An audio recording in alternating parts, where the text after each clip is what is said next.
Video like जरूर कर लीजिए और ऐसे वीडियो लगातार फ्री में पाने के लिए चैनल को तुरंत सब्सक्राइब कर लीजिए और बेल आइकन को जरूर टैप कर लीजिए ताकि आगे भी सारे वीडियो आपको मिलते रहे। यूट्यूब में फॉलो करते हैं तो प्लीज ये वाला फ्री टेलीग्राम चैनल जरूर ज्वाइन कर लीजिएगा। सारे नोटिफिकेशन सारे अपडेट यहीं पे आते हैं, ध्यान रखिए।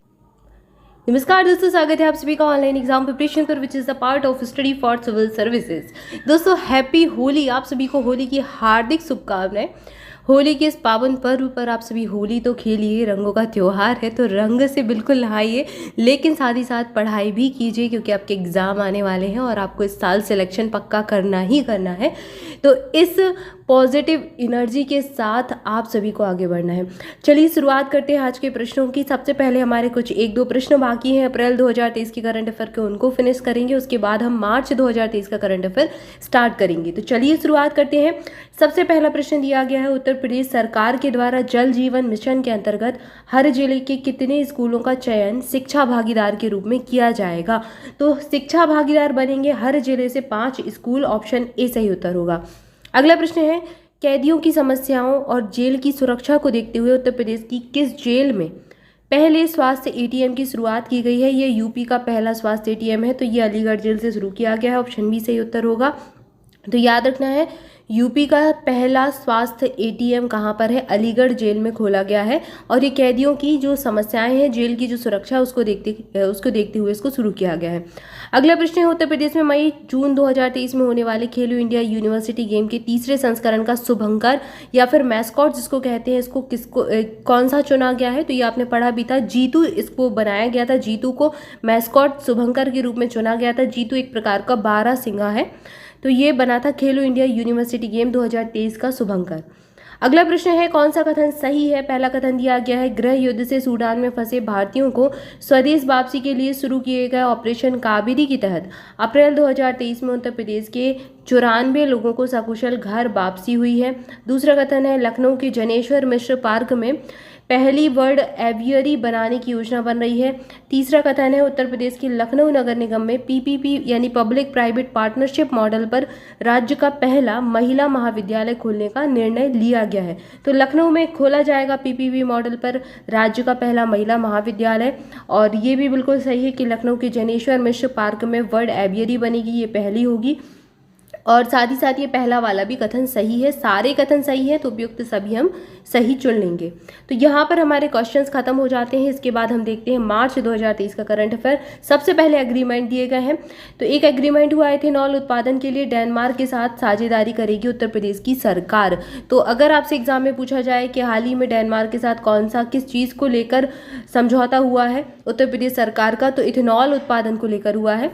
कृषि अपशिष्ट से इथेनॉल उत्पादन को बढ़ावा देने के लिए उत्तर प्रदेश की सरकार डेनमार्क के साथ साझेदारी कर सकती है और राज्य को इथेनॉल उत्पादन के लिए नई टेक्नोलॉजी अपनाने में भी सहायता मिली, क्योंकि अब जब दो राज्य साथ में समझौता कर रहे हैं तो टेक्नोलॉजी का आदान प्रदान भी होगा। अगला दिया गया है, भारत और विश्व बैंक के बीच में एक समझौता हुआ है और मार्च 2023 में भारत और वर्ल्ड बैंक ने 4 राज्यों में ग्रीन नेशनल हाईवे कॉरिडोर परियोजना के निर्माण को लेकर ऋण समझौते पर साइन किए हैं। अब इन 4 राज्यों में यूपी भी आता है, इसलिए यूपी के दृष्टिकोण से आपको यहाँ पर पढ़ाया जा रहा है कि इन 4 राज्यों में हिमाचल प्रदेश है, राजस्थान है, उत्तर प्रदेश है और आंध्र प्रदेश है। तो एक साउथ का हो गया, एक नॉर्थ का हो गया और राजस्थान यहाँ थोड़ा सा बगल में, और ये उत्तर प्रदेश हो गया बीच में। ठीक है, तो ये 4 राज्यों के नाम भी याद रखें। वर्ल्ड बैंक के साथ समझौता हुआ है। इसके बाद अवार्ड स्वच्छ सुजल शक्ति सम्मान 2023 दिया गया है। किसको मिला है? श्रीमती नीलम सिंह अलीगढ़ को मिला है और श्रीमती शारदा देवी ललितपुर को मिला है। जल शक्ति मंत्रालय, राष्ट्रपति द्रौपदी मुर्मू, केंद्रीय जल शक्ति मंत्री गजेंद्र सिंह शेखावत के द्वारा ये पुरस्कार दिया गया है।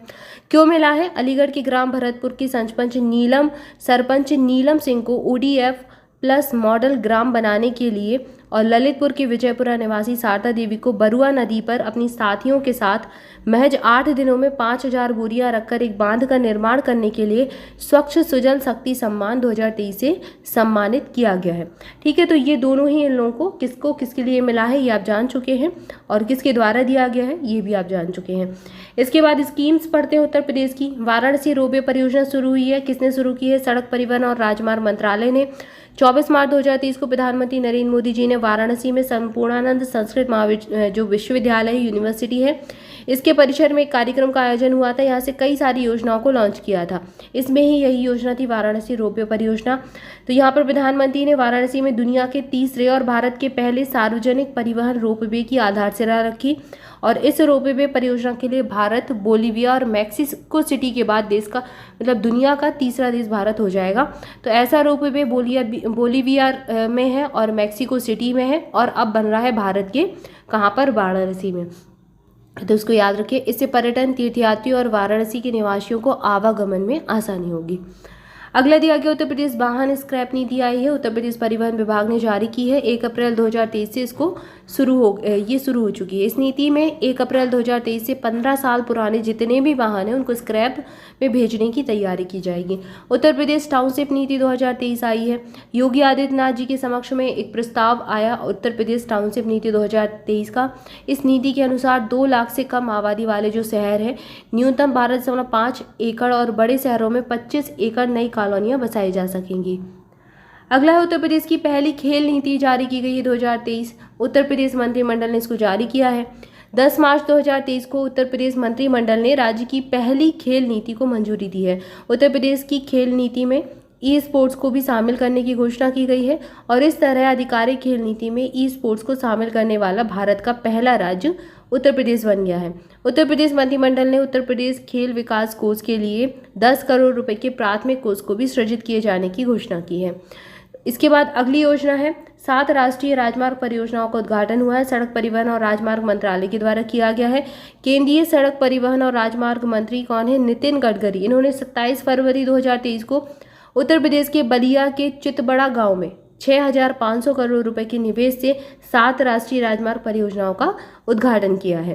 तो यहाँ पर हमने स्कीम्स पढ़ ली यूपी की, जो कि मार्च के महीने में शुरू की गई थी। अगला टॉपिक है समिट्स, सम्मेलन हम पढ़ने वाले हैं, तो इसको हम अगली वीडियो में देखेंगे।